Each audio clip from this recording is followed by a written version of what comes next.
आगे बढ़ते हैं। लोकसभा चुनाव में बसपा की भूमिका भी अहम मानी जा रही है, क्योंकि बसपा अभी से ऐसी स्थिति में है जो भले ही अपना गेम ना बना पाए, लेकिन दूसरों का समीकरण जरूर बिगाड़ सकती है।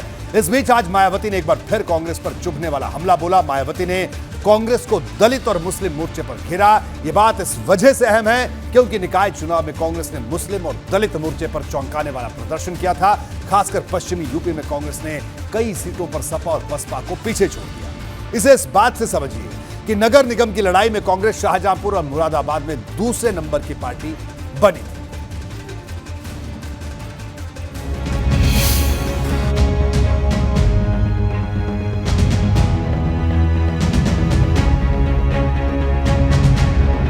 दो 2024 के महामुकाबले से पहले बसपा ने दलित मोर्चे पर तूफानी टक्कर की रूपरेखा तैयार कर दी है। पहले निकाय चुनाव की समीक्षा, फिर दिल्ली, हिमाचल प्रदेश, जम्मू कश्मीर और झारखंड के पदाधिकारियों को जनाधार बढ़ाने का संदेश, और अब कर्नाटक में हार पर मंथन के बाद बसपा अध्यक्ष मायावती ने बड़ा संदेश दिया है। समीक्षा बैठक में मायावती ने कार्यकर्ताओं को पार्टी को नए सिरे से खड़ा करने के निर्देश दिए। वहीं दलित और मुस्लिम समाज का जिक्र कर कांग्रेस पर तूफानी हमला बोला। मायावती ने कहा, दलित और मुस्लिम समाज को सत्ता में भागीदारी के लिए सजग हो जाना चाहिए। कर्नाटक में दलित और मुस्लिम समाज ने एकजुट होकर कांग्रेस को जिताया, लेकिन सरकार के गठन में दोनों वर्गों की उपेक्षा की गई। कांग्रेस अपने बुरे समय में दलित और मुस्लिम समाज को याद करती है, पर सत्ता मिलते ही दलित और मुस्लिम समाज के लोगों को दरकिनार कर देती है। हालांकि मायावती के इन आरोपों के इतर एक तथ्य ये भी है कि कर्नाटक सरकार में 4 मंत्री SC/ST वर्ग से आते हैं, 3 मंत्री SC वर्ग से, जबकि 1 मंत्री ST वर्ग से। मुस्लिम समाज से आने वाले जमीर अहमद खान को भी मंत्री बनाया गया है। इसके अलावा कांग्रेस के राष्ट्रीय अध्यक्ष मल्लिकार्जुन खड़गे खुद दलित समाज से आते हैं, जबकि यूपी में कांग्रेस के प्रदेश अध्यक्ष ब्रजलाल खाबरी भी दलित समाज से। यहीं से सवाल उठ रहा है कि बसपा अध्यक्ष मायावती कांग्रेस को दलित और मुस्लिम विरोधी कहकर क्या संदेश देना चाहती हैं? मायावती जी ने बासी कड़ी उबाल कर आज परोसी है। जो कर्नाटक में भारतीय जनता पार्टी के नेताओं के बयान 2 दिन से आ रहे थे, मायावती जी ने उत्तर प्रदेश में वो बयान आज दिया है।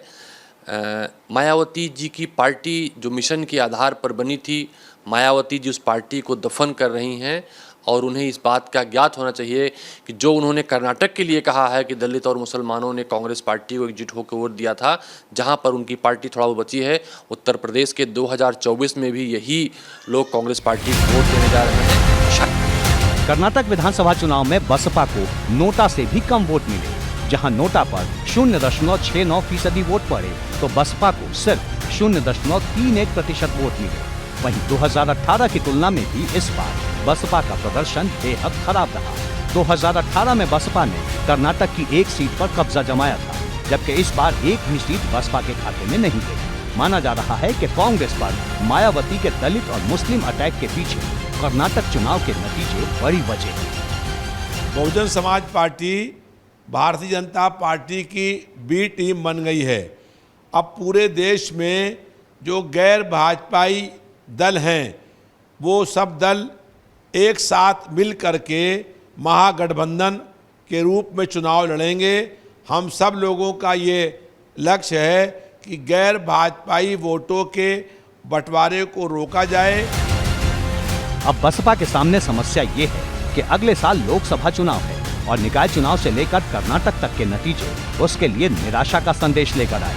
ऐसे में बसपा बूथ स्तर पर बदलाव की ओर कदम बढ़ा रही है। बसपा अध्यक्ष मायावती ने यूपी में सभी बूथों पर कार्यकर्ताओं को सक्रिय करने के निर्देश दिए हैं। बूथ स्तर पर कमेटियों में बदलाव की बात कही गई है। पार्टी विरोधी नेताओं पर कार्रवाई भी की जाएगी। इसके अलावा बसपा की कोशिश बूथ स्तर पर युवाओं को जोड़ने की है। मतलब 2024 लोकसभा चुनाव के लिए बसपा की रणनीति निकाय चुनाव से इतर सोशल इंजीनियरिंग के नए फॉर्मूले पर आगे बढ़ने की है। एबीपी गंगा के लिए ब्यूरो रिपोर्ट।